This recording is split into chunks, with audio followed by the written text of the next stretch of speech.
Hello, आप सभी का स्वागत है हमारे चैनल मैथ रोज में।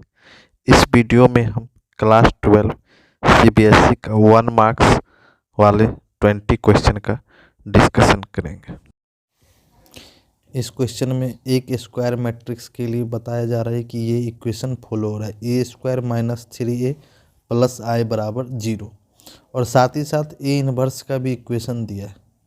तो जब भी हमें एक इक्वेशन दिया रहे और ए इन्वर्स निकालना हो तो हमेशा क्या करेंगे, इक्वेशन के दोनों तरफ हम ए इन्वर्स से मल्टीप्लाई कर देंगे। जैसे यहाँ पे इक्वेशन क्या दिया हुआ है, ए स्क्वायर माइनस 3a प्लस आई बराबर 0। तो इक्वेशन के दोनों तरफ हम क्या करते हैं, ए इन्वर्स मैट्रिक्स से मल्टीप्लाई कर देते हैं।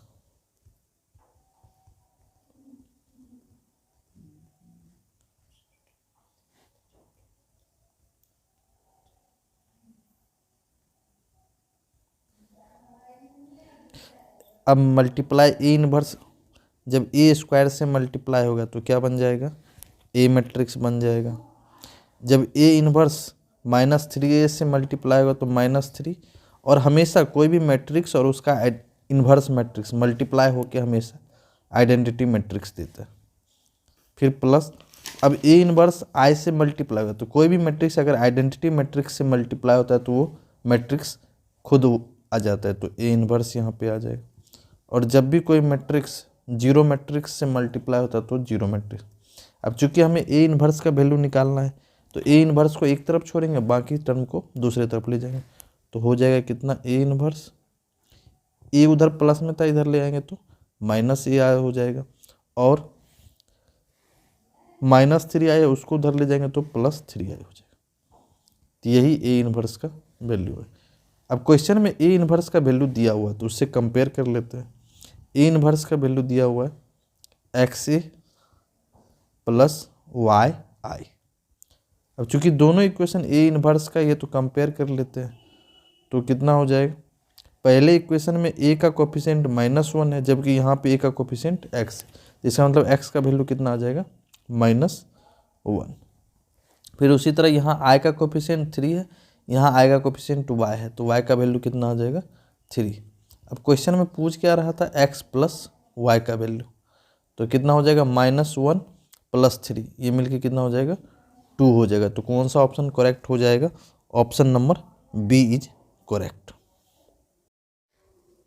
इस क्वेश्चन में मैट्रिक्स ए का ऑर्डर बताया कि उसका ऑर्डर कितना है, 2 क्रॉस 2 है। साथ ही साथ उस मैट्रिक्स का डिटर्मिनेंट भी बता दिया कितना है, 2 है। और हमसे पूछ किस मैट्रिक्स का डिटर्मिनेंट रहा है, 4A इन्वर्स मैट्रिक्स का डिटर्मिनेंट पूछ रहा है।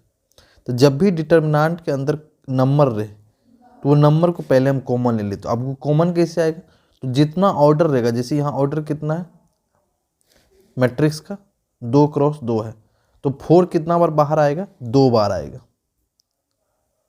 और फिर इस मैट्रिक्स का डिटर्मिनेंट, अगर ये 3 क्रॉस 3 होता तो 4 3 बार, जितना नंबर जितना बार कॉमन आएगा वो किस पे डिपेंड करता है, उस मैट्रिक्स के ऑर्डर पे डिपेंड करता है। अगर 3 क्रॉस 3 रहेगा तो नंबर 3 बार बाहर आएगा, अगर 2 क्रॉस 2 है तो नंबर 2 बार बाहर आएगा। तो ये कितना हो जाएगा, 4 × 4 मिलके 16 हो जाएगा। अब यहाँ ए इन्वर्स का डिटर्मिनेंट हमेशा किसके इक्वल होता है, 1 बाय डिटर्मिनेंट ए के इक्वल होता है। हमेशा ए इन्वर्स का डिटर्मिनेंट हमेशा किसके इक्वल होता है, 1 बाय डिटर्मिनेंट ए के इक्वल होता है। अब वैल्यू दिया हुआ है डिटर्मिनेंट ए का, वो वैल्यू इस पे रख देते हैं। तो कितना हो जाएगा, 16 × 1 बाय डिटर्मिनेंट ए का वैल्यू कितना दिया है, 2 दिया है, तो ये कट के कितना हो जाएगा, 8। तो इसका आंसर कितना आ गया, 8। कौन सा ऑप्शन सही हो जाएगा, सी नंबर सही हो जाएगा। इस क्वेश्चन में क्या बोल रहा है, एक मैट्रिक्स है उसका ऑर्डर कितना है, 3 क्रॉस 3 है। साथ ही साथ एडजॉइंट ए मैट्रिक्स का डिटर्मिनेंट दिया है कितना है, 64।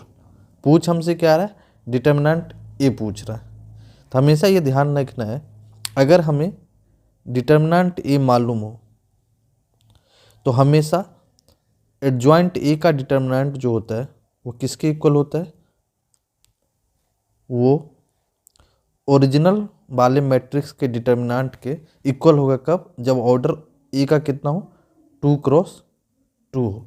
लेकिन अगर यही ए अगर 3x3 है तो ये किसके इक्वल हो जाता है, एडजॉइंट ए का डिटर्मिनेंट, वो डिटर्मिनेंट ए के स्क्वायर के इक्वल हो जाता है अगर 3x3 हो।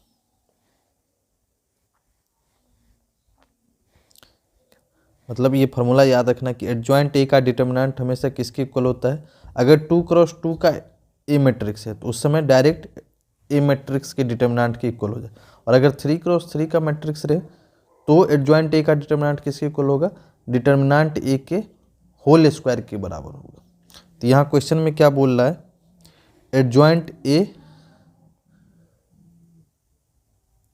मैट्रिक्स का कितना दिया हुआ है डिटर्मिनेंट, 64 दिया हुआ है, और बताया है ए कैसा है, 3x3 का है। तो अभी जस्ट देखें फार्मूला क्या हो जाएगा, एडजॉइंट ए का डिटर्मिनेंट 3x3 के केस में क्या हो जाता है, ये डिटर्मिनेंट ए के होल स्क्वायर के इक्वल हो जाएगा, और इधर कितना दिया होता है 64। तो यहाँ से डिटर्मिनेंट ए का वैल्यू निकालेंगे तो ये कितना हो जाएगा, यहाँ से ये स्क्वायर हटेगा तो इधर आके क्या हो जाएगा इसका अंडर रूट, तो कितना आ जाएगा +8 और -8। तो कौन सा ऑप्शन नंबर सही हो जाएगा, option number D is correct. इस क्वेश्चन में ए मैट्रिक्स हमें दिया हुआ है, साथ ही साथ बताया है कि 2a + b किसके इक्वल है, नल मैट्रिक्स। नल मैट्रिक्स का मतलब जीरो मैट्रिक्स के इक्वल है, ये गिवन है। और हमसे पूछ क्या रहा है, बी का वैल्यू पूछ रहा है, बी मैट्रिक्स का वैल्यू पूछ रहा है। तो इक्वेशन में अगर बी का वैल्यू निकालना है तो बी को इधर आने तो बाकी सबको उधर ले जाते हैं। तो ये कितना हो जाएगा, 2a उधर जाएगा तो -2a हो जाएगा। इसका मतलब क्या हो गया, मैट्रिक्स ए को -2 से मल्टीप्लाई करना है। जब भी मैट्रिक्स में किसी नंबर से मल्टीप्लाई करते हैं तो वो हर नंबर में क्या हो जाता है, मल्टीप्लाई हो जाता है। तो यहाँ ए मैट्रिक्स कितना दिया था, 3 4 5 2 उसका एलिमेंट्स। तो ये कौन सा मल्टीप्लिकेशन है, स्केलर मल्टी। तो जब भी मैट्रिक्स के बाहर कोई नंबर रहे तो वो हर एलिमेंट में क्या हो जाता है, मल्टीप्लाई हो जाएगा। तो -2 3 से मल्टीप्लाई हो जाएगा तो कितना हो जाएगा, -6 हो जाएगा। फिर -2 4 से मल्टीप्लाई होगा तो -8 हो जाएगा। फिर -2 5 से मल्टीप्लाई होगा तो -10, और -2 2 से मल्टीप्लाई होगा तो -4। तो बी का वैल्यू कौन सा हो जाएगा, बी ऑप्शन हो जाएगा। इस क्वेश्चन में क्या दिया हुआ है, एक फंक्शन का डिफरेंशिएशन बताया, वो कितना आ रहा है, log x आ रहा है। तो हमें ओरिजिनल वाला फंक्शन पूछ रहा है कि कितना होगा। जब भी किसी फंक्शन का डिफरेंशिएशन दिया हो और हमसे ओरिजिनल वाला फंक्शन पूछे तो हमको क्या करना है, दोनों तरफ इंटीग्रेशन कर देना है। दोनों तरफ क्या कर देना है, इंटीग्रेशन कर देना है। दोनों तरफ क्या कर देना है, इंटीग्रेशन कर देना है। तो कितना हो जाएगा इंटीग्रेशन, इंटीग्रेशन और डिफरेंशिएशन एक दूसरे का क्या होता है, रिवर्स प्रोसेस होता है। तो ये दोनों एक दूसरे को क्या करेंगे, कैंसिल आउट कर देंगे। तो यहाँ क्या बच जाएगा, fx हो जाएगा, जो हमको निकालना है। और इधर log x का इंटीग्रेशन करना है। log x का इंटीग्रेशन कैसे होता है, आइलेट वाले रूल से होता है। मान लेते हैं एक फंक्शन क्या है, 1 है, और दूसरा फंक्शन कौन सा है, log x है। तो इसका इंटीग्रेशन किस तरह से होता है, आइलेट वाले रूल से। पहले क्या करेंगे, इसमें नंबरिंग करेंगे। ये कौन सा फंक्शन हो गया, हमारा फर्स्ट फंक्शन हो गया, ये हमारा सेकेंड फंक्शन हो गया। तो आइलेट वाले रूल से इंटीग्रेशन का फॉर्मूला क्या होता है, पहला फंक्शन को छोड़ना है तो log x हो जाएगा। फिर सेकेंड फंक्शन का क्या करना है, इंटीग्रेशन करना है, तो 1 का इंटीग्रेशन हो जाएगा।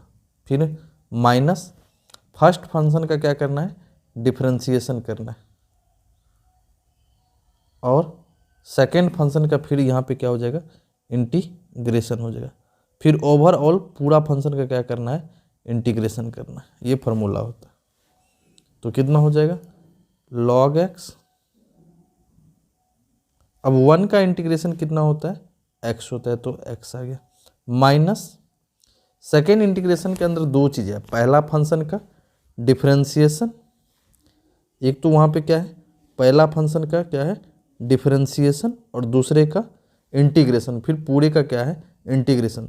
तो log x का डिफरेंशिएशन कितना होता है, 1/x होता है, और सेकेंड फंक्शन का क्या था, इंटीग्रेशन। तो 1 का इंटीग्रेशन कितना होता है, x होता है।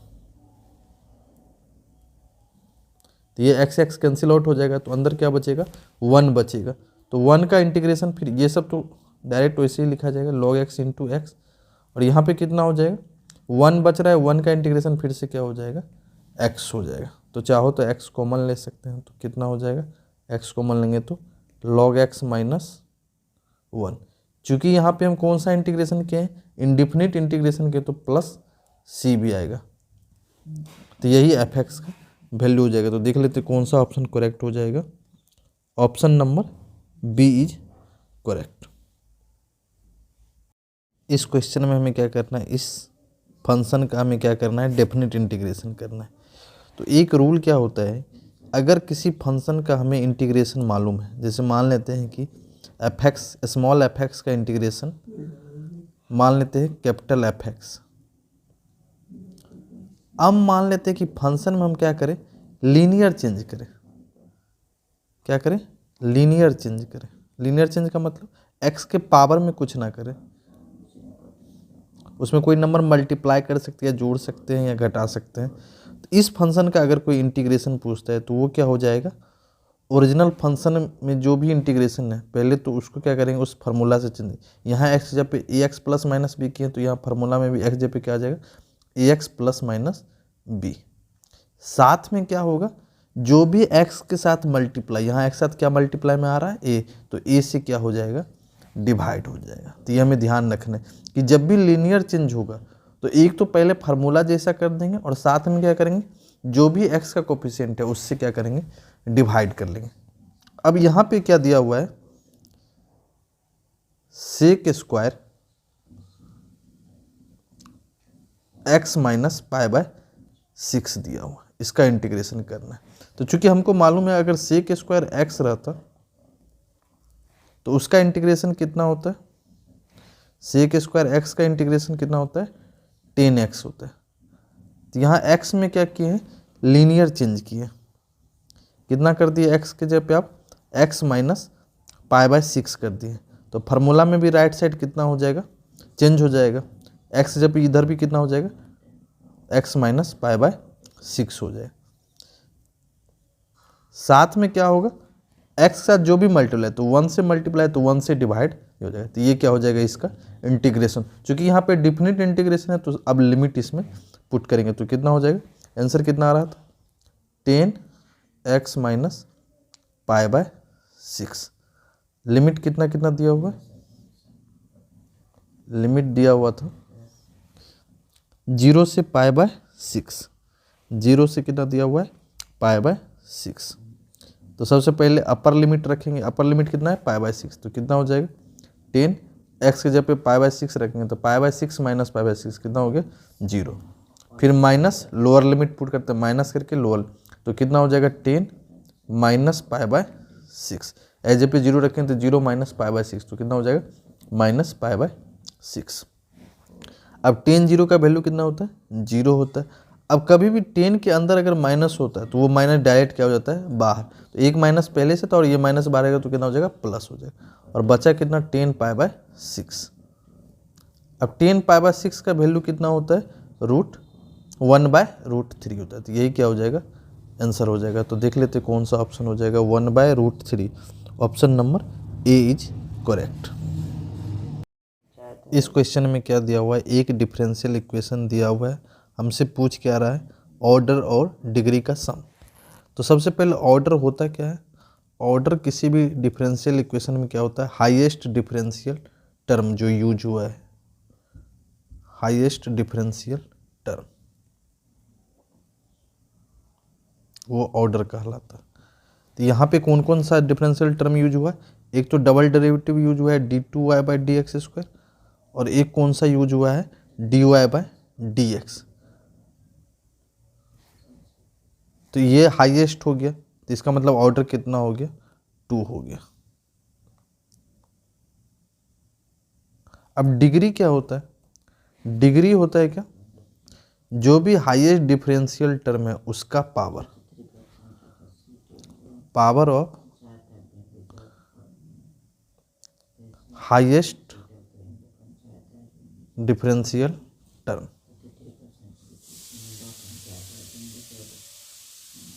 Power of highest differential term.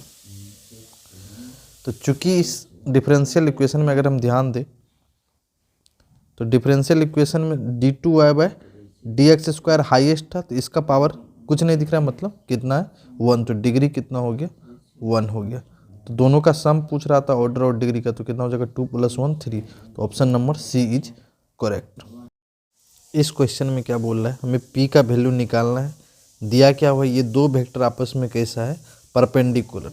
तो जब भी दो वेक्टर परपेंडिकुलर हो तो हमेशा क्या होता है, दोनों वेक्टर का डॉट प्रोडक्ट हमेशा कितना आएगा, 0 आएगा। ये हमेशा यूज करना है।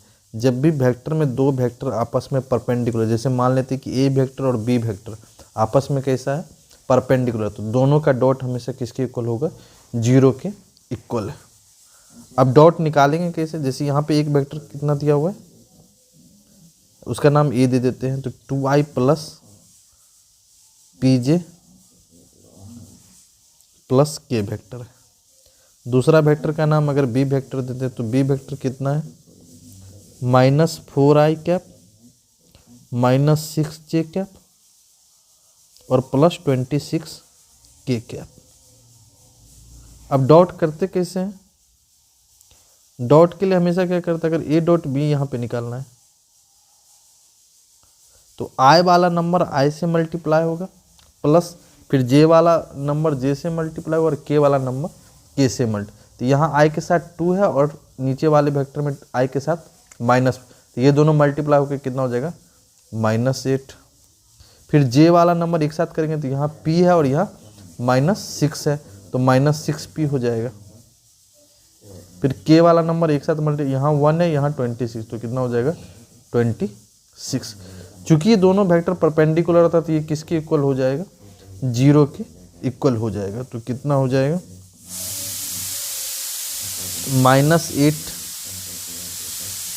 कितना था, -8 -6p + 26, चूंकि दोनों वेक्टर कैसा था, परपेंडिकुलर, तो ये किसके इक्वल हो जाएगा, डॉट प्रोडक्ट 0। अब p का वैल्यू निकालना है तो p वाले टर्म को एक तरफ कर देते, बाकी सबको एक तरफ कर देते, तो ये p वाला टर्म लेफ्ट साइड रख देते हैं। ये दोनों नंबर को उधर लेके चले जाते हैं, तो ये +26 उधर जाएगा तो -26 और ये -8 उधर जाएगा तो +8, इधर -6p हो गया। -26 + 8 कितना हो जाएगा, -18 हो जाएगा। अब p का वैल्यू निकालना, इधर -6 मल्टीप्लाई में इधर आएगा तो डिवाइड में हो जाएगा, तो ये कैंसिल आउट होके कितना दे देगा, 3। तो p का वैल्यू कितना आ गया, 3 आ गया। तो कौन सा ऑप्शन करेक्ट हो जाएगा, option number A is correct. इस क्वेश्चन में क्या करना है, इसका वैल्यू निकालना है। तो इसके पीछे का कंसेप्ट जान लेते हैं। क्या होता है, i j k तीनों कैसा वेक्टर होता है, यूनिट वेक्टर होता है और आपस में तीनों वेक्टर कैसा होता है, परपेंडिकुलर होता है, and perpendicular to each other.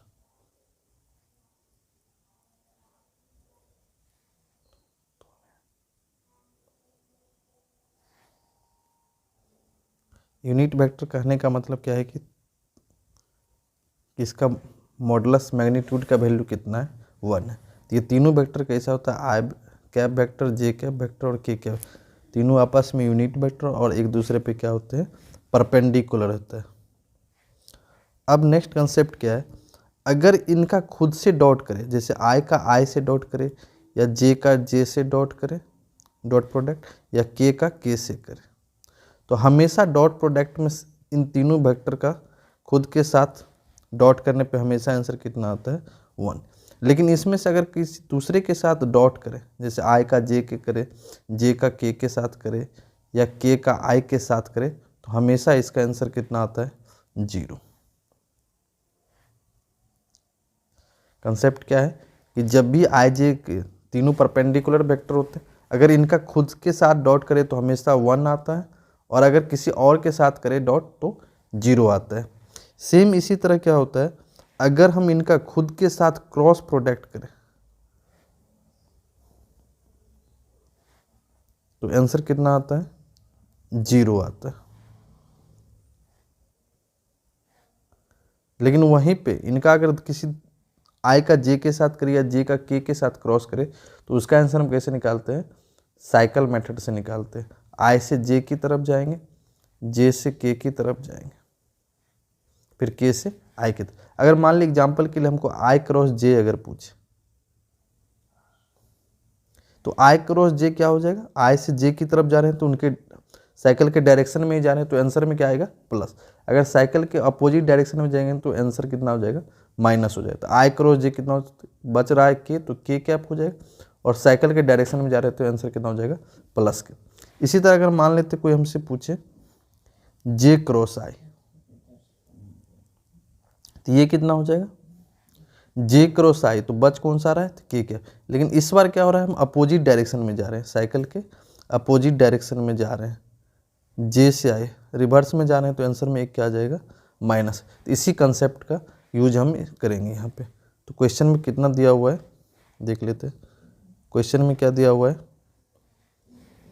I cross J, I cross जे कितना हो जाएगा, साइकिल वाले मेथड से क्रॉस से निकालेंगे तो ये कितना हो जाएगा के कैप हो जाएगा, और आगे कितना लिखा है डॉट जे वेक्टर लिखा हुआ, फिर प्लस जे क्रॉस आई, फिर साइकिल मेथड से निकालेंगे तो इसका आंसर कितना हो जाएगा माइनस के कैप हो जाएगा, और आगे कितना लिखा है के। अब डॉट अभी देखिए कि अलग अलग वेक्टर का डॉट करते हैं आई जे के में तो आंसर कितना होता है 0, और ये प्लस माइनस मिलकर कितना हो गया माइनस। लेकिन अगर सेम वेक्टर के बीच डॉट होता है तो वो कितना होता है 1 हो जाता है, तो 0 - 1 कितना हो गया -1। तो कौन सा ऑप्शन हो जाएगा, option number D is correct. इस क्वेश्चन में क्या बोल रहा है कि ए वेक्टर प्लस बी वेक्टर किसके इक्वल है आई वेक्टर का, साथ ही ए वेक्टर का वैल्यू भी दे दिया। हमें निकालना क्या है बी वेक्टर का मैग्नीट्यूड। तो सबसे पहले हमें बी वेक्टर निकालना पड़ेगा तभी तो उसका मैग्नीट्यूड निकाले। तो इक्वेशन क्या दिया हुआ है, ए वेक्टर प्लस बी वेक्टर बराबर आई वेक्टर। चूँकि हमको बी वेक्टर निकालना है तो पहले हम बी वेक्टर का क्या करते हैं, इधर आने देते, बाकी सबको उधर ले जाते हैं। तो बी वेक्टर बराबर क्या हो जाएगा, आई इधर था, ये ए वेक्टर इधर आ जाएगा तो क्या हो जाएगा माइनस ए वेक्टर। अब ए वेक्टर का वैल्यू दे देते हैं तो कितना हो जाएगा ए वेक्टर का वैल्यू 2i है -2j प्लस 2k कैप। अब ये वेक्टर का क्या हो गया सब्ट्रैक्शन हो गया, तो यहाँ कितना हो जाएगा सब्ट्रैक्शन करना है यहाँ पे, तो i माइनस अंदर मल्टीप्लाई हो जाएगा तो -2i कैप हो जाएगा, फिर माइनस माइनस प्लस 2j हो जाएगा, और फिर आगे क्या हो जाएगा माइनस प्लस -2k कैप हो जाएगा। अब एडिशन और सब्ट्रैक्शन में वेक्टर में क्या होता है, आई वाला आई में सब्ट्रैक्ट होगा या एडिशन होगा, जे वाला जे में के वाला। तो ये दोनों आई वाला है तो यहाँ पे कितना है 1, यहाँ पे कितना है माइनस, तो 1 - 2 कितना हो जाएगा तो माइनस आई हो जाएगा। और आगे कितना जे वाला सिंगल है तो 2j, और के वाला भी सिंगल था 2k। तो ये किसका वैल्यू आ गया बी वेक्टर का। अब इसका मैग्नीट्यूड कैसे निकालेंगे, किसी भी वेक्टर का मैग्नीट्यूड कैसे निकालते, तो उसके आई जे के साथ जो भी कोफिशिएंट होता है उसका स्क्वायर करते हुए सम कर लेते हैं और उसका अंडर रूट ले लेते हैं। तो यहाँ आई के साथ -1 है तो उसका स्क्वायर, जे के साथ 2 है उसका स्क्वायर, के साथ भी -2 है उसका स्क्वायर। तो इसको सॉल्व कर लेंगे तो 1 का स्क्वायर 1 हो जाएगा, 1 का स्क्वायर 1, 2 का स्क्वायर 4, और -2 का स्क्वायर भी 4। तो ये कितना हो जाएगा अंडर रूट के अंदर 9 आ गया, 9 का कितना हो जाएगा वैल्यू अंडर रूट लेंगे तो 3। तो कौन सा ऑप्शन करेक्ट हो जाएगा, B option is correct. Land gods cradles and fairs. इस क्वेश्चन में क्या दिया हुआ है, एक लाइन का इक्वेशन दिया हुआ है, हमसे क्या पूछ रहा है उसका डायरेक्शन कोसाइन पूछ रहा है उस लाइन का। अगर लाइन का इक्वेशन हम देखें तो किस तरह से दिखता है 3D में, x - x1 बाय ए बराबर y - y1 बाय बी बराबर z - z1 बाय सी। इसमें जो ऊपर वाला होता है x1 y1 z1, अगर इस फॉर्मेट पे रहे तो x1 y1 z1 क्या दिखाता है कि वो लाइन किस पॉइंट से पास हो रहा है, और नीचे वाला ये ए बी सी क्या दिखाता है कि उसका डायरेक्शन रेशियो क्या है, उस लाइन का डायरेक्शन रेशियो क्या है। तो सबसे पहले अभी जो इक्वेशन दिया हुआ है वो ध्यान दे, तो कितना लिखा हुआ है x माइनस 1/2 बराबर 1 माइनस y/3 बराबर 2z माइनस 1/12। तो सबसे पहले इसे लाइन के स्टैंडर्ड फॉर्मेट पे ले जाएंगे, जिसमें क्या था एक्स वाई जेड के साथ कुछ भी लगा हुआ नहीं था, कोफिशिएंट पॉजिटिव था और नंबर में कुछ भी नहीं, 1 लगा हुआ। तो यहाँ एक्स वाला तो सही है, x माइनस 1/2। वाई के साथ यहाँ कोफिशिएंट में कितना है, माइनस लगा हुआ, तो पहले माइनस कॉमन ले लेते हैं। तो कितना बन जाएगा, माइनस कॉमन लेंगे तो y माइनस 1 हो जाएगा, नीचे 3। और इधर z के साथ 2 कोफिशिएंट लगा तो 2 कॉमन ले लेते हैं, तो कितना हो जाएगा z माइनस 1/2 और नीचे कितना था 12। अब जहाँ भी y z के साथ कुछ भी लगा हुआ है उसको नीचे ले जाएंगे, तो कितना हो जाएगा x माइनस 1/2। वो माइनस को क्या करते हैं, फॉर्मेट पे लाने के लिए नीचे लेके चले जाते हैं, तो कितना हो जाएगा -3। और यहाँ कितना हो जाएगा, इस 2 को नीचे ले जाएंगे तो डिवाइड में हो जाएगा, तो z माइनस 1/2 इधर जाएगा तो 12/2 हो जाएगा, वो कितना हो जाएगा 6। तो अब ये फॉर्मेट पे इक्वेशन आ गया है। तो यहाँ से हमको 2 चीज़ मिल जाएगा, ये लाइन किस पॉइंट से पास कर रहा है, तो 1,1,1/2 से। और इस लाइन का डायरेक्शन रेशियो कितना है 2 - 3 और 6। डायरेक्शन रेशियो कितना है 2 - 3 और 6 है। तो डायरेक्शन कोसाइन कितना हो जाएगा, डायरेक्शन कोसाइन कैसे निकलता है, डायरेक्शन रेशियो में अगर मैग्नीट्यूड से डिवाइड कर दे तो इसका मैग्नीट्यूड कितना हो जाएगा, अगर निकालेंगे तो मैग्नीट्यूड कैसे निकालते हैं, डायरेक्शन रेशियो के तीनों पार्ट को क्या करते हैं, स्क्वायर करके सम कर देते हैं। तो ये कितना हो जाएगा, सॉल्व करके देखेंगे तो कितना हो जाएगा 2 का स्क्वायर 4, 3 का स्क्वायर माइनस का स्क्वायर प्लस और 3 का स्क्वायर 9 और ये 6 का स्क्वायर 36। तो ऐड करके कितना आ जाएगा 49, तो उसका अंडर रूट कितना हो जाएगा 7। तो डायरेक्शन रेशियो में अगर 7 से डिवाइड कर देंगे तो कौन सा मिल जाएगा, डायरेक्शन कोसाइन मिल जाएगा। तो ये कितना हो जाएगा 2/7 -3/7 और 6/7। तो अब ये क्या बन गया, डायरेक्शन कोसाइन बन गया। यही क्वेश्चन में पूछ रहा था। तो देख लेते हैं कौन सा ऑप्शन हो गया। ऑप्शन नंबर कौन सा हो गया 2/7 -3/7 6/7। बीच वाले में माइनस था, तो ये कौन सा ऑप्शन हो जाएगा, डी ऑप्शन इज करेक्ट। इस क्वेश्चन में क्या दिया हुआ है, PA/B का वैल्यू दिया हुआ है 0.3। साथ में क्या दिया हुआ है, A का पॉजिटिव दिया हुआ है, B का पॉजिटिव, और निकालना क्या है PB/A। तो कंडीशनल प्रोबेबिलिटी क्या दिया हुआ है, PA/B कितना दिया हुआ है 0.3 और निकालना क्या है PB/A निकालना है। तो PB/A का फॉर्मूला क्या हो जाएगा, positive of A and B और नीचे क्या हो जाएगा P/A। अब पॉजिटिव ऑफ A तो दिया, लेकिन न्यूमरेटर में क्या चाहिए, positive of A and P, ये तो दिया हुआ नहीं है। तो ये पहले निकालेंगे तभी तो वैल्यू PB/A निकलेगा। तो ये किसका यूज करेंगे, ये फर्स्ट इक्वेशन का यूज करते हैं, PA/B का यूज करते हैं। तो कितना हो जाएगा, PA/B का फार्मूला लगेंगे तो कितना हो जाएगा, positive of A and B और नीचे इस बार क्या आएगा PB। वैल्यू जो जो दिया है इसमें पुट कर देते। PA/B का वैल्यू कितना दिया हुआ है 0.3, ये दिया नहीं हुआ है तो ये निकाल लेते A एंड B। और PB का भी वैल्यू दिया हुआ है, PB का वैल्यू कितना दिया हुआ था 0.8 दिया हुआ है, तो 0.8 क्रॉस मल्टीप्लाई करेंगे तो कितना हो जाएगा A एंड B का वैल्यू यहाँ से कितना आ जाएगा 0.3 और 0.8 मल्टीप्लाई होगा तो कितना हो जाएगा 0.24। तो ये वैल्यू हमको मिल गया है। तो अब हम क्या कर सकते हैं, जो निकालना था PB/A ये वो आप निकाल सकते क्योंकि पहले ये नहीं मालूम था, ये अभी निकाले तो कितना इसका आया वैल्यू 0.24 आया। और नीचे P/A वो तो पहले से दिया होता, कितना था 0.4। तो इसको सॉल्व कर लेते हैं तो कितना आ जाएगा इसको सॉल्व करेंगे तो क्या हो जाएगा, इसका 100 नीचे आएगा और इसका 10, और ये 4 से 6 कट जाएगा, 6/10 0.6 आंसर आ जाएगा। तो कौन सा ऑप्शन करेक्ट हो जाएगा, option number A is correct.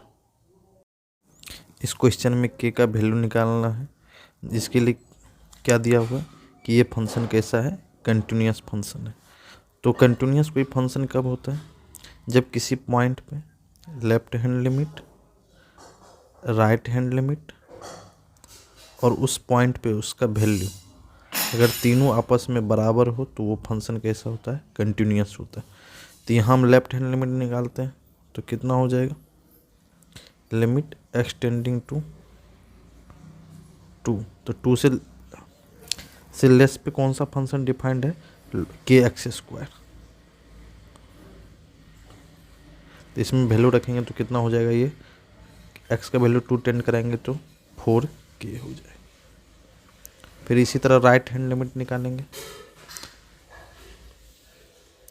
Right hand limit कितना हो जाएगा, लिमिट एक्सटेंडिंग टू 2, यहाँ पे कौन सा फंक्शन डिफाइंड है, 3x + 5। तो ये कितना हो जाएगा, इसमें 2 रखेंगे तो 11 हो जाएगा। फिर 2 पे फंक्शन का वैल्यू देख लेते हैं, तो 2 पे कौन सा फंक्शन डिफाइंड है, 3x + 5। तो इसमें 2 रख देंगे तो कितना हो जाएगा, 11। चूँकि क्वेश्चन में बोल रहा है ये कंटिन्यूस फंक्शन है तो तीनों वैल्यू आपस में कैसा होना चाहिए, बराबर होना चाहिए। कौन कौन ये वैल्यू है देख लेते हैं।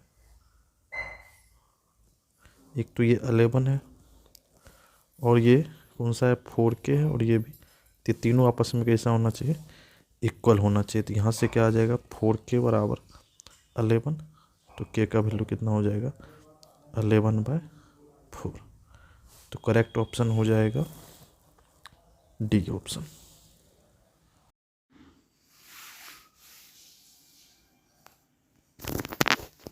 इस क्वेश्चन में मैट्रिक्स ए दिया हुआ है, साथ में क्या बोल रहा है, 3i + 4a into 3i - 4a का वैल्यू किसके इक्वल है, x² इंटू आई। आइडेंटिटी मैट्रिक्स वैल्यू किसका निकालना है, x का निकालना है।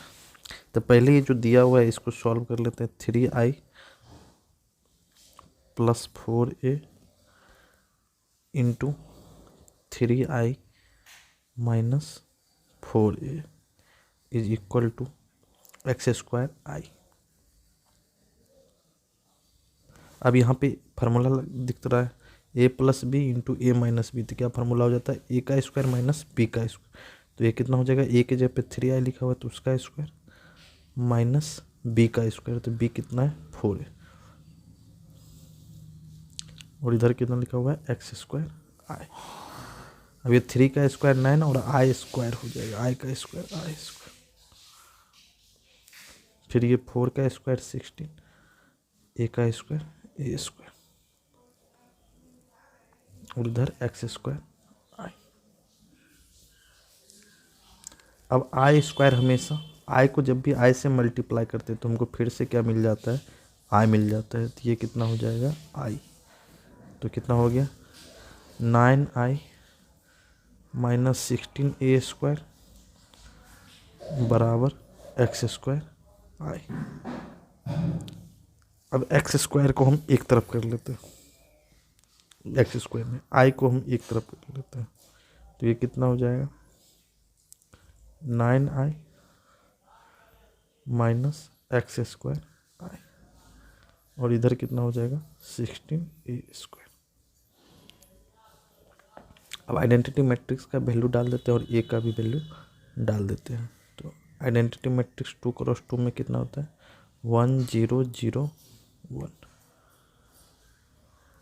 और यहाँ भी डाल देते हैं तो ये कितना हो जाएगा, 1 0 0 1, और यहाँ 16a²। इस क्वेश्चन में हमें किसकी ज़रूरत है, a² का ज़रूरत है। तो सबसे पहले हम a² निकाल लेते हैं। तो ए स्क्वायर कितना हो जाएगा, ए स्क्वायर होता है ए इंटू ए मैट्रिक्स, क्योंकि ए मैट्रिक्स दिया हुआ है, कितना दिया हुआ है ए मैट्रिक्स 0 1 -1 0 0 1 -1 0। इसी मैट्रिक्स से इसको फिर से मल्टीप्लाई करना 0 1 -1 0। यहाँ पे क्या हो जाएगा, मैट्रिक्स मल्टीप्लिकेशन हो जाएगा। तो मैट्रिक्स मल्टीप्लिकेशन कैसे करते हैं, इसका रो लेते हैं और इसका कॉलम, तो कितना हो जाएगा 0 × 0 और 1 × -1, ये पहला एलिमेंट हो गया। फिर इसका सेकेंड कॉलम लेंगे तो 0 × 1 0 और 1 × 0, तो 0 + 0। फिर अब कॉलम खत्म हो गया, आप सेकेंड रो लेंगे, सेकेंड रो कितना हो जाएगा 0 × यहाँ 0 + 0 फिर से, और यहाँ करेंगे तो -1 + 0, तो ये कितना आ रहा है -1 0 0 -1। तो ये ए स्क्वायर का वैल्यू हो गया। अब ये वैल्यू हम उस इक्वेशन में जाके रख देते हैं ये वाला में, तो कितना हो जाएगा 9 × 1 9, 9 यहाँ स्केलर मल्टीप्लिकेशन है तो हर एलिमेंट क्या हो जाएगा 9 से मल्टीप्लाई हो जाएगा, तो कितना हो जाएगा 9 0 0 9। फिर कितना था आगे, एक्स स्क्वायर से पूरा ये मल्टीप्लाई है तो एक्स स्क्वायर से हर एलिमेंट क्या हो जाएगा मल्टीप्लाई हो जाएगा, तो कितना आ जाएगा -x² 0 0 x², और आगे कितना था 16 a²। ए स्क्वायर का वैल्यू कितना आया था यहाँ पे डाल देते हैं -1 0 -1 -1 0 0 -1। यहाँ पे क्या है मैट्रिक्स सब्ट्रैक्शन है, तो कॉरस्पॉन्डिंग एलिमेंट में क्या हो जाएगा सब्ट्रैक्शन, तो 9 - x², यहाँ 0 यहाँ 0 यहाँ 9 - x², और यहाँ 16 से क्या हो जाएगा, ये अंदर हर एलिमेंट से मल्टीप्लाई, तो -16 0 0 -16। अब दो मैट्रिक्स आपस में जब भी इक्वल होता है तो कॉरस्पॉन्डिंग एलिमेंट क्या हो जाता है आपस में इक्वल, तो ये इसके इक्वल हो जाएगा, ये इसके इक्वल, ये इसके इक्वल और ये इसके इक्वल। तो यहाँ से हमको क्या मिल जाएगा 9 - x² बराबर -16। तो कितना हो जाएगा, नंबर वाले को एक तरफ कर देते बढ़िया, तो 9 ये इधर आएगा तो +16 और -x² उधर जाएगा तो +x², तो ये कितना हो जाएगा 25 बराबर x²। तो यहाँ से x का वैल्यू क्या आ जाएगा +5 और -5। तो करेक्ट ऑप्शन कौन सा हो जाएगा, सी ऑप्शन, +5 -5। इस क्वेश्चन में एक डिफरेंशियल इक्वेशन दिया और हमसे क्या पूछ रहा है इसका जनरल सॉल्यूशन। कितना दिया हुआ differential equation, x dy -1 + x² dx बराबर dx। तो सबसे पहले क्या करते हैं dx वाले टर्म को एक तरफ कर देते हैं, तो dx वाला टर्म एक यहाँ पे है और एक यहाँ पे, इसको एक तरफ कर देते हैं। x dy ये टर्म उधर जाएगा तो पहले से dx इधर है और ये वाला टर्म जाएगा इधर, तो कितना हो जाएगा +1 + x² dx x dy। अब इसमें में क्या आ रहा है dx कॉमन आ रहा है दोनों, तो dx कॉमन ले लेते हैं तो कितना हो जाएगा, dx कॉमन लेंगे तो 1, इसके पास 1 बचा और इसके पास 1 + x², तो ये कितना हो गया x dy और यहाँ पे कितना हो गया 1 + 1 2 + x² dx, 2 + x² dx। अब ये वेरिएबल सेपरेबल पे चला गया, मतलब dy के साथ y वाला फंक्शन आना चाहिए और dx के साथ x वाला। तो ये dy इधर है तो इसके साथ ये x नहीं होना चाहिए, तो इसको उधर लेके चले जाते, तो ये इधर क्या इसमें आ जाएगा डिवाइड में आ जाएगा। अब ये वेरिएबल सेपरेबल हो गया, अब क्या करेंगे, दोनों तरफ इंटीग्रेट कर देंगे। तो डी वाई का इंटीग्रेशन y हो जाएगा, यहाँ कितना हो जाएगा इंटीग्रेशन, ये x दोनों के नीचे है तो 2/x प्लस x²/x, तो ये एक x कैंसिल आउट हो जाएगा। तो ये कितना हो जाएगा y, इंटीग्रेशन से नंबर बाहर हो जाएगा तो 2 बाहर, अंदर क्या बचेगा 1/x बचेगा। इसका इंटीग्रेशन कर लेंगे। आगे कितना लिखा हुआ था, प्लस इंटीग्रेशन ऑफ x, तो इंटीग्रेशन कर लेते हैं। 1/x का इंटीग्रेशन कितना होता है ln x प्लस x का इंटीग्रेशन कितना हो जाएगा x²/2। चूँकि इनडिफिनिट इंटीग्रेशन कर रहे हैं तो एक कांस्टेंट भी आएगा प्लस c। तो देख लेते कौन सा ऑप्शन करेक्ट है, 2 ln x plus x²/2 plus c, D option is correct. Hello, इस क्वेश्चन में क्या बोल रहा है, एक फंक्शन दिया हुआ है, बोल रहा है ये स्ट्रिक्टली डिक्रीजिंग। तो कोई फंक्शन स्ट्रिक्टली अगर डिक्रीजिंग है तो उसका डिफरेंशिएशन हमेशा क्या होना चाहिए, लेस देन 0 होना चाहिए। तो सबसे पहले फंक्शन का डिफरेंशिएशन निकालना पड़ेगा। फंक्शन का डिफरेंशिएशन, तो फंक्शन कितना है, f(x) बराबर a into 1 minus cos x, x minus cos x. इसका डिफरेंशिएशन कर देते हैं। डिफरेंशिएशन कितना हो जाएगा, ये तो कांस्टेंट की तरह ट्रीट होगा, मल्टीप्लाई में तो डिफरेंशिएशन से ये बाहर हो जाएगा। x का डिफरेंशिएशन कितना हो जाएगा 1, और cos x का डिफरेंशिएशन कितना होता है माइनस साइन x होता है। तो ये कितना बन जाएगा, ये 1 minus minus plus sign x। तो हमारे पास ये कितना आ गया, इसका differentiation a into 1 plus sign x।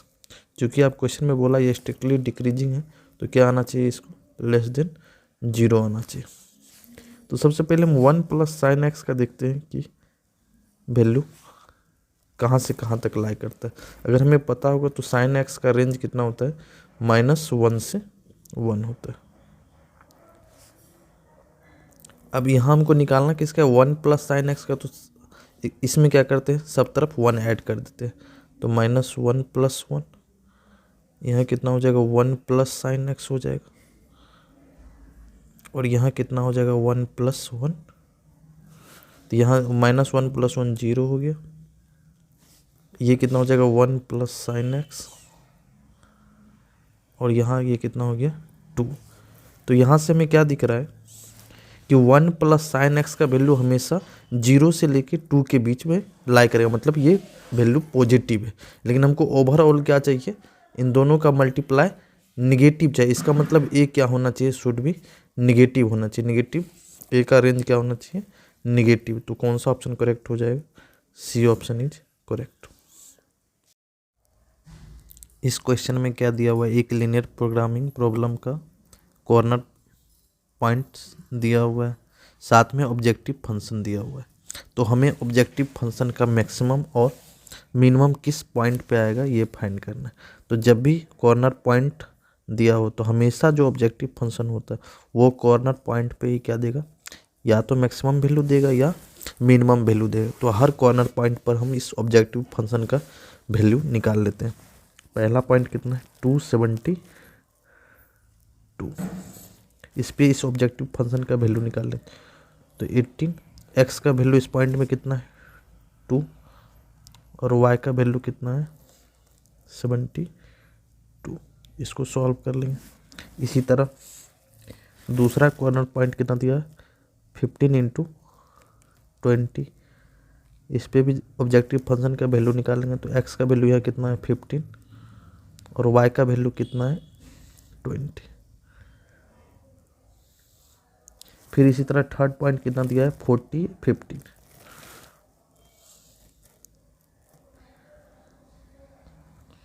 इस पे भी ऑब्जेक्टिव फंक्शन का वैल्यू निकाल के देख लेते कितना आ रहा है।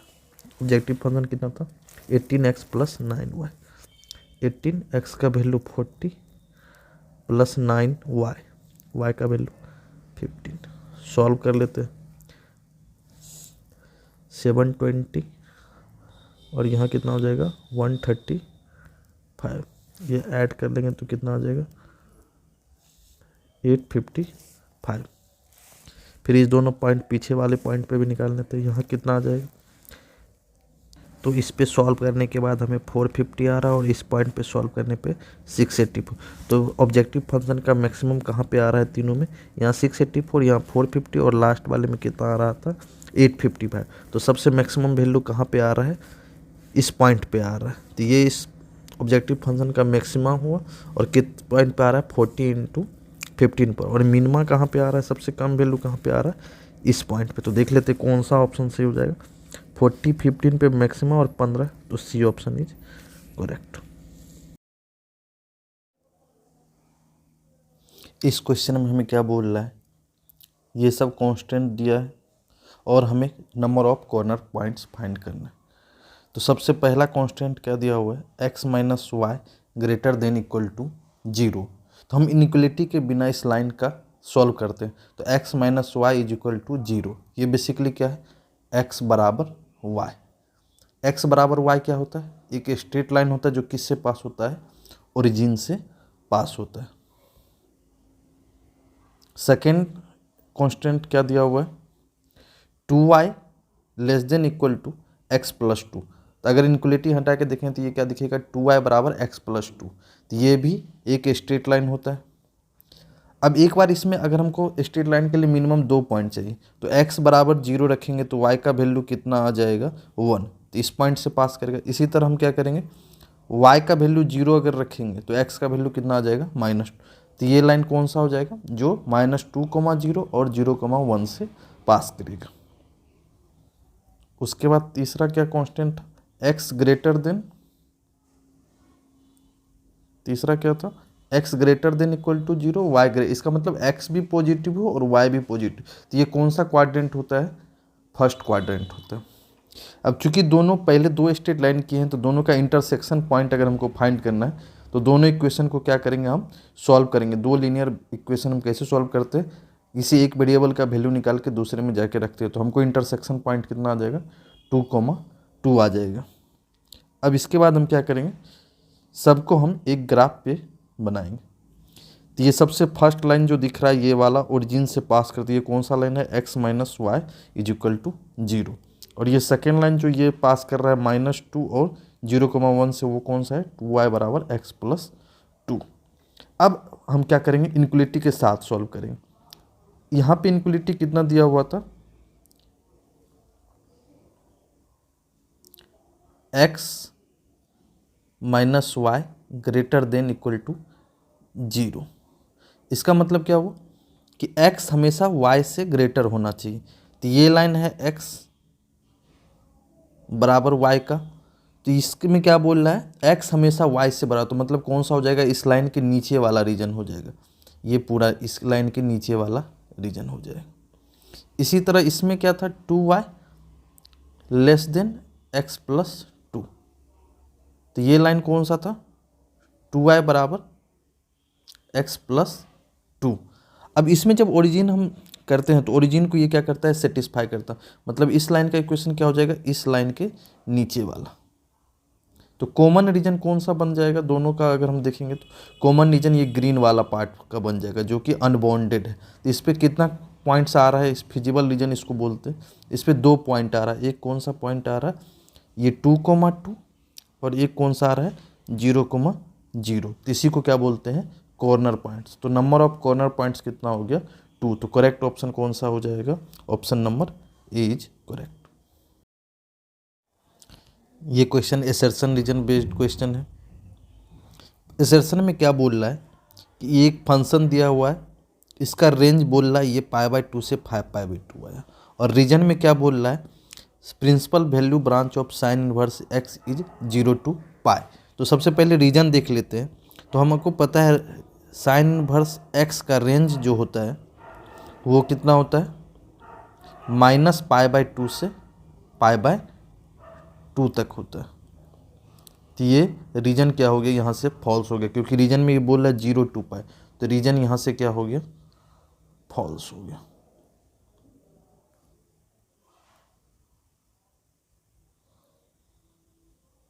अब हम एसर्शन देख लेते हैं। एसर्शन में क्या बोल रहा है, फंक्शन कौन सा एसर्शन में दिया हुआ है, एफ एक्स बराबर कितना दिया है एसर्शन में, 2 sine inverse x plus 3/2 sine inverse x plus 3π/2। इसका हमें क्या निकालना है, रेंज निकालना है। तो अभी हम जस्ट देखेंगे साइन इनवर्स एक्स का रेंज कितना होता है, -π/2 से π/2 तक। इसका कितना होता है, -π/2 से π/2। चूंकि आप साइन इनवर्स एक्स में 2 से मल्टीप्लाई है, तो हम इस इनक्वलिटी में क्या करते हैं, 2 से मल्टीप्लाई कर देते हैं। तो कितना हो जाएगा, 2 से मल्टीप्लाई करेंगे तो 2 कैंसिल आउट होकर पाई बन जाएगा। इधर कितना हो जाएगा, 2 साइन इनवर्स एक्स, और यहाँ कितना हो जाएगा, पाई। अब फंक्शन में क्या है, 3π/2 ऐड भी है, तो हम इक्वेशन में क्या करते हैं, इनइक्वलिटी में 3π/2 ऐड कर देते हैं। तो कितना कितना बन जाएगा, -π था, इसमें 3π/2 ऐड कर देते हैं। मिडिल में कितना हो जाएगा, 2 साइन इनवर्स एक्स प्लस 3π/2, और राइट साइड भी कर देते हैं, यहाँ कितना था, पाई, यहाँ भी ऐड कर देते हैं 3π/2। तो ये कितना हो जाएगा, ये π/2 बन गया। ये फंक्शन अब बन गया, इसी के बारे में पूछ रहा था।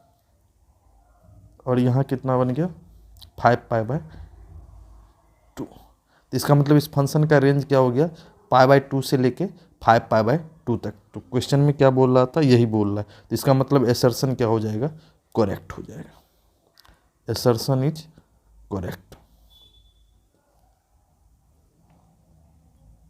तो इस क्वेश्चन में क्या हो गया, एसर्शन हमारा क्या आया, राइट आया है, मतलब ट्रू है, और रीजन हमारा क्या आ गया, फॉल्स हो गया।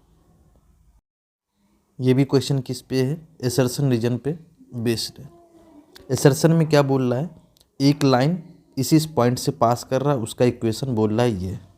रीजन में क्या बोल रहा है कि अगर कोई लाइन इस 2 पॉइंट से पास करता है तो उसका हम इक्वेशन क्या लिखते हैं, ये। तो रीजन से स्टार्ट करते हैं। अगर कोई लाइन, अगर 2 पॉइंट x1 y1 z1 और second line x2 y2 z2 से पास करता है, तो इसका इक्वेशन कैसे हो सकता है, x में हम किसी का भी x कोऑर्डिनेट सब्ट्रैक्ट कर सकते हैं। अगर मान लेते हम इस पॉइंट का सब्ट्रैक्ट कर रहे हैं, तो फिर y - y1 और यहाँ z - z1 होता है। अगर हम इस पॉइंट का लिए हैं, तो नीचे में क्या हो जाएगा, सेकेंड पॉइंट में से हम क्या करेंगे, कोऑर्डिनेट घटाते जाएंगे फर्स्ट वाला, इसमें से इसको सब्ट्रैक्ट करें। तो x2 - x1 यहाँ पे लिखाएगा x कोऑर्डिनेट, y2 - y1 यहाँ लिखाएगा, z2 - z1 यहाँ पे लिखाएगा। तो यही रीजन में बोल रहा है, तो रीजन क्या हो जाएगा हमारा, करेक्ट है। अब हम एसर्शन पे देख लेते हैं। एसर्शन में क्या बोल रहा है, लाइन का इक्वेशन बताया हुआ है, पॉइंट कौन कौन दिया हुआ, एक पॉइंट है 1 2 3, एक पॉइंट दिया है 1 2 3, और दूसरा पॉइंट कौन सा है, 3 - 1 3, 3 - 1 3। अब यहाँ पे वो 3 1 -3, इसका मतलब ये वाला पॉइंट को वो x1 y1 z1 माना है, ये वाला, तो हम भी मान लेते हैं। तो x में से x कोऑर्डिनेट इसका जाएगा तो 3 - 3 हो जाएगा, y में से इसका y कोऑर्डिनेट जाएगा तो y माइनस माइनस क्या हो जाएगा, प्लस हो जाएगा। फिर z में से जाएगा z कोऑर्डिनेट इसका 3। अब चूंकि हम इसका लिए हैं, तो हम किस में से सब्ट्रैक्ट करेंगे, इसमें से इसका सब्ट्रैक्ट करें। तो 1 में से 3 जाएगा तो यहाँ पे कितना आ जाएगा, -2 हो जाएगा। यहाँ 2 में से 1 जाएगा तो माइनस माइनस प्लस 2 1 3 हो जाएगा, और यहाँ 3 में से 3 जाएगा 0। तो ये इस लाइन का इक्वेशन होना चाहिए। तो देख लेते हैं, मैच कर लेते हैं। यहाँ कितना लिखा हुआ है x-3, बाकी चीज़ तो मैच कर रहा है, लेकिन x-3 के नीचे क्या आ रहा है -2r, जिसका मतलब एसर्शन क्या हो गया हमारा, फॉल्स हो गया। तो यहाँ से हमको क्या आ गया, एसर्शन हमारा फॉल्स आ गया, रीजन हमारा ट्रू आ गया।